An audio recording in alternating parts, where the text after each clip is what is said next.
Ilan na diya eh. Iso na ko, iso na susunodin ka.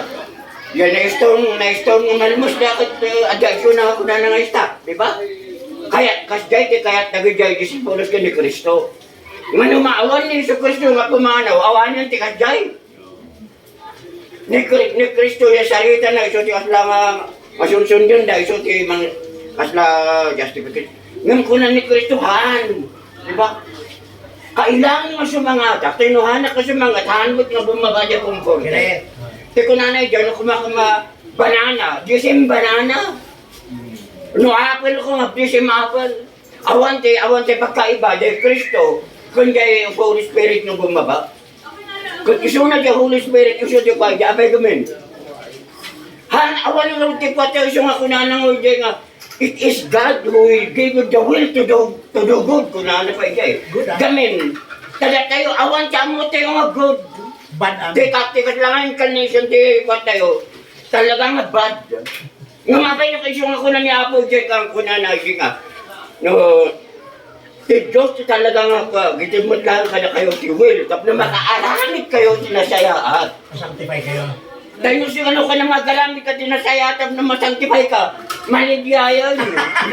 You cannot do anything good for you. Kasi ang will mo ka, Jeko, makasarili, Jeko, para lang ka, Jay. Awan di maaramid mo, so ka tayo, verse ako na, it is God who will give you the will to do good.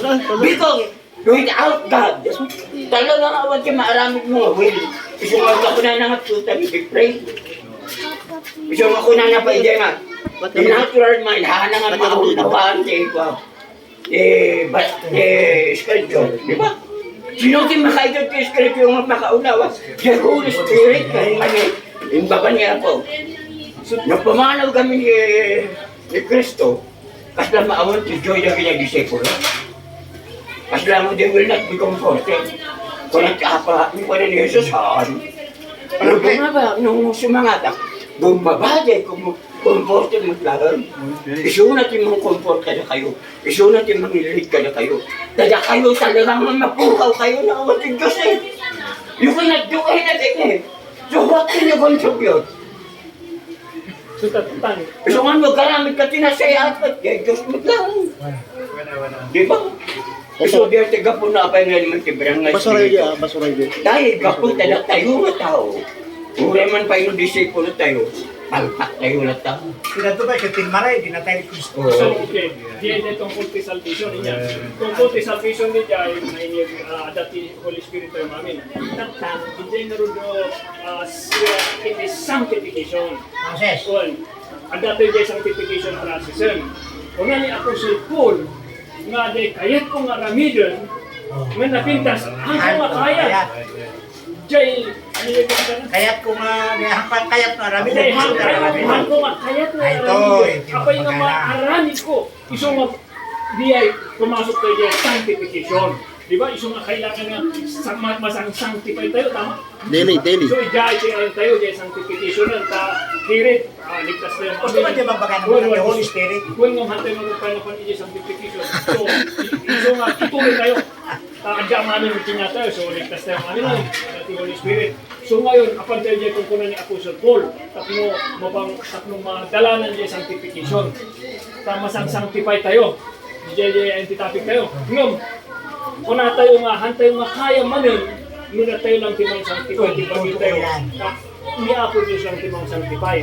Ngayon, hantay nga rin nga kwata agad apay nga tiyan aramido kasi hangko nga kaya. Kaya yung ayaw po, di jay, gamitin ayun na. Apay sanctification yan. Apay ka mapatiwa bibita kung sanctification yan na tayo eh. Uwan nga Obedience. Uwan nga, iso nga ay na, kita mabuklan sa tayo nga rin dyan, nga mapagdadal yan, aramido. Hangko nga kaya, yung manaramido. Apay. So iso siguro dyan kung kunan ni 6 to masabi 6 to 10. pumasok na dyan yan. For God's works in you.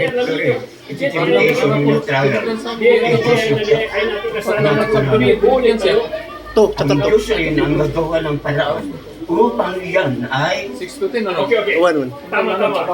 Pababa, ipangatong. Wait, adong ng tayo mami. So, dyan, bihuli gayam, tama dyan, Diyos matlaang. Dati marukin niya ako Diyos, isungan niya ako Diyos matlang tiyan gawa ti pamamaraan, tapno maging huli kayo.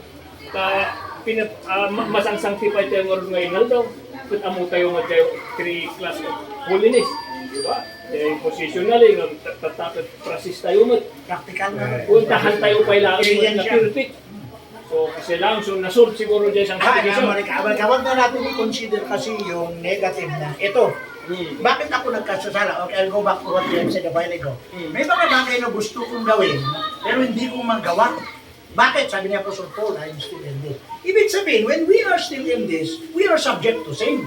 Which means to say, that is not a part of sanctification. Kita?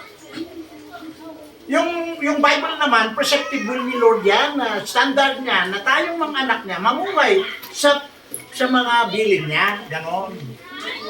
Huwag umalis doon sa standard niya.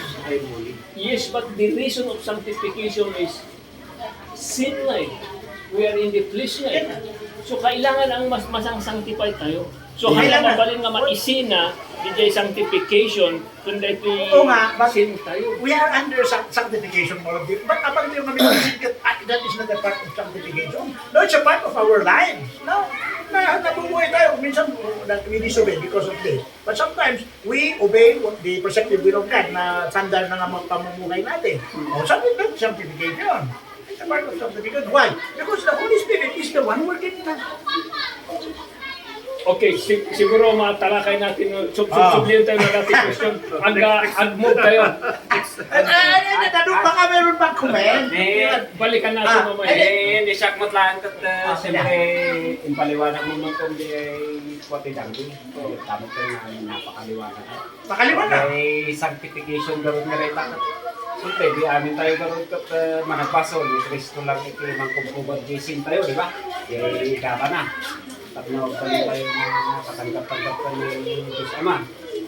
At di ay sanctification nga rin tayo. Sa kanya, ay kwakti ba kita? Kaya tata, agin inumaklata. Tapos, agin inumak. So, nakwakat, nagmalidirect na inumak kayo nun. But, mas laki din yung mapagpamalas. Over na. Magmalidirect nun. So, mas laki kasi, no, kwakat, why, salter ko. Kan numamisan, maalapit mo. Di ba? Apa yun yung tinatawag na. Nung sama na pamanangkat, ay makamanangkat ako, nagbaso na ako na. So, sunod yan, sa daily na panalangin ko. gusto ko man ada ni kuang adin ang gana day ko ta. Uy, kan mas pasok ka na makawan ka Rudy. Sige, siyempre, kaya sanctification natin, sanctify tayo lang tayo na hantay ng trabaho di sanctification, ng trabaho di Holy Spirit yan. So, mas sanctify lang tayo na hantay yung ituloy na gano'n, ang ganang tutali nga may kat. So, kasi lang, siya to, bisa. Sikabay. No, baka hindi sanctification diyan, no? Baka naka jay great redemption. Baka jay pagpapasako. Adi magkita di dangti nga wa. Nga dangti pinapilin iti Dios. Kristo paglugaran. Kaya sa ano Kapag nga dangke.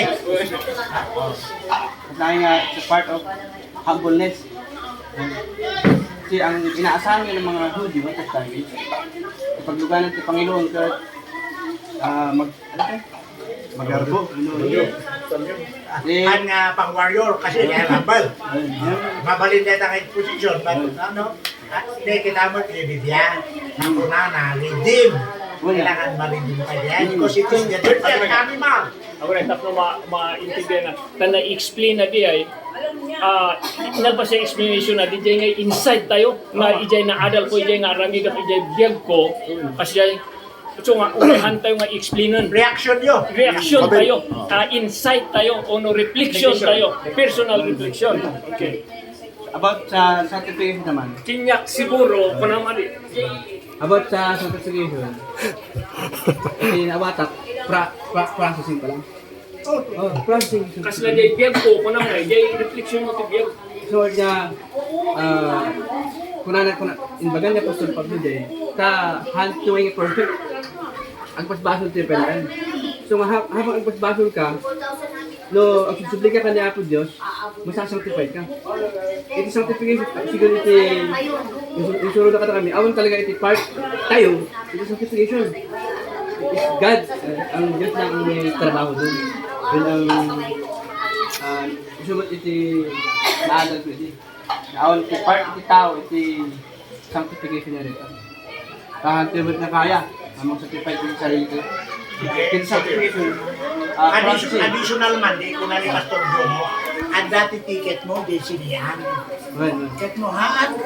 At nga, buyot sini, di mo. At mo, buyot sini. Okay. Siya pa yun niya. Tapos kada ikasta tayo kuma, hantay ma-i-explainan na eh. Yung sanctification ta na i-explain na. So nga, anya ayati aramidok. Siya pa niya. Tapos isurot yun. Idiyan na adal ko, ijay pagpagana nga donkey, nga narugit, tapos isuti pinili ni Apo Dios nga nagluganan, tapos nagtulog jay donkey nga uray no warrior data nga donkey no hanggang mga mananawang nga nagkulmo nga nagkuha ni Apo Dios para tinya kasla siya kung lang dito mas na tayo nga tayo kat naka lang tayo ng inalan ni Apo Dios na tayo awan ti maaramid tayo awanan ni nagsurrender tayo kanya Apo Dios nagpausar tayo so nga siya nagpausar tayo dito inaadal kong jay inadal tayo tatay so nga ang usaro na tayo nga gamit jay gamit kami nga itong pagkatiyot English vessels tayo instrumento tayo nakasla tayo nga donkey kasla nga donkey dito inaadal ko jay nga tayo kat managbasol tayo nga narigat tayo nga matiluin ngam no ni Apo Dios tinagsao maarabid na. So di lang tikas na nakita kay Jay nga inadal ko nga para Jay personal na refleksyon ko. May sika ko nung mag-itid ka ti refleksyon mo nga naadal mo uray hanga Jay donkey wino conforme basta Jay 1 to 11 nga diyan. So marunong din. Parang mati nadal ko Jay, naanak na adal ito hindi sumunod tayo. So magpasako. Magpapasako kasi yun ang importante. Okay, sikamat kapatid.